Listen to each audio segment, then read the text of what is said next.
का एक बड़ी सौगात मिली है और यह सौगात जो है कचरा से बिजली बनाने के मिली है। मैडम कितनी बड़ी सौगात मानती हैं विंध्य के लिए और रीवा के? देखिए, अपने 5 जिलों का कचरा जो है उसका निपटारा, शहरों का कचरा, अपने 28 नगरीय निकाय हैं, उन सभी का निपटारा यहीं होना है।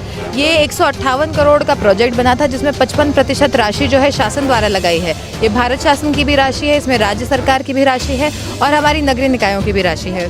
बट सबसे आवश्यक तभी भी नागरिकों से मैं नगर निगम कमिश्नर रीवा होते हुए यही कहूँगी कि हम अपने प्लास्टिक्स का उपयोग कम करें और हम पृथक्करण घर पर करें, यानी हम अपना गीला कचरा अपने ही आंगन में निपटा दें और सूखा कचरा हमारे कचरा गाड़ियों को दें। महापौर को आपने आमंत्रण नहीं दिया, ये आरोप आप पर लगते हैं। बात तो मेरे पास महापौर जी का स्वयं व्हाट्सएप है, उन्होंने खुद आमंत्रण कार्ड भेजा है। कौन सा काम पूछ रहे हैं? मैं राजनीतिक मुद्दों पर किसी और से पूछ लीजिए। मध्य प्रदेश के विंध्य का एक बड़ी सौगात मिली है और यह सौगात जो है कचरा से बिजली बनाने के मिली है। 6 मेगावाट प्रति घंटा के जो है बिजली के उत्पादन यह प्लांट से होने वाला है। मेगा पावर प्लांट यह बना है। हमारे साथ नगर निगम के जो है मैडम कमिश्नर संस्कृति मैडम हैं, जिनसे हम जाने के प्रयास करी थी। मैडम कितनी बड़ी सौगात मानती हैं विंध्य के लिए और रीवा के? देखिए, अपने 5 जिलों का कचरा जो है उसका निपटारा, शहरों का कचरा, अपने 28 नगरीय निकाय हैं, उन सभी का निपटारा यहीं होना है। तो ये पांचों नगरीय जो अपने 5 जिले हैं, रीवा, सतना, सीधी, मैहर, मऊगंज, इन सभी के 28 नगरीय निकायों का कचरे का निपटारा इस प्लांट में होना है। तो हमारे पूरे विंध्य क्षेत्र के लिए एक बहुत बड़ी सौगात है। ये 158 करोड़ का प्रोजेक्ट बना था जिसमें 55% राशि जो है शासन द्वारा लगाई है। ये भारत शासन की भी राशि है, इसमें राज्य सरकार की भी राशि है और हमारी नगरीय निकायों की भी राशि है। इसी के साथ साथ यहाँ पर अभी हमारे 28 निकायों में इनको कचरा इकट्ठा करना है, अच्छे से इकट्ठा करना है, घर घर जाकर इकट्ठा करना है और यहाँ आकर इसका निपटारा करना है। अच्छी बात इसमें यह है कि एक साइंटिफिक तरीके से किया गया है, तो इसमें एनवायरमेंटल इम्पैक्ट काफ़ी अच्छा रहेगा। हमारे अगर आप पुराने बड़े शहरों में देखेंगे तो वहाँ बहुत बड़े बड़े लैंडफिल हैं, इससे धीरे धीरे हमारे लैंडफिल्स ख़त्म होते जाएंगे। तो ये एक नई पहल है इस क्षेत्र के लिए और मुझे लगता है ये काफ़ी सक्सेसफुल रहेगी। मैडम लगातार ये पर्यावरण की आपने भी बात की और ये माना जा रहा है कि पर्यावरण में जो प्रदूषण है, इन सब चीज़ों का कैसे ध्यान में रखा जाएगा, क्योंकि एक बड़ी चिमनी लगाई गई है और कचरे में प्लास्टिक भी होती है, कुछ ऐसे हार्मफुल मटेरियल भी होते हैं, उन्हें भी फर्नेस में डाला जाएगा। क्या कुछ इसके लिए इंतजाम किया? देखिए, मैं 2 चीज़ें बोलूँगी।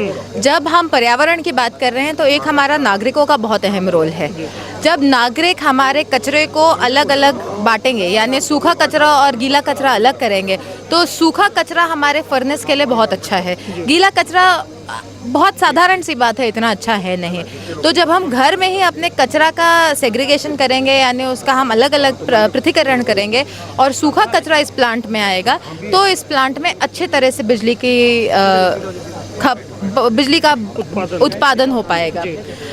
दूसरी चीज़, एक और चीज़ है जिसके लिए हम पर्यावरण फ्रेंडली बनने के लिए कर सकते हैं कि हम सभी लोग यहाँ पे हमने कचरे को निपटाने की योजना तो बना ली है, पर हम सभी लोग अपना एनवायरमेंटल इम्पैक्ट कम करें, यानी खुद प्लास्टिक्स कम इस्तेमाल करें और खुद प्लास्टिक कम उपयोग में करें।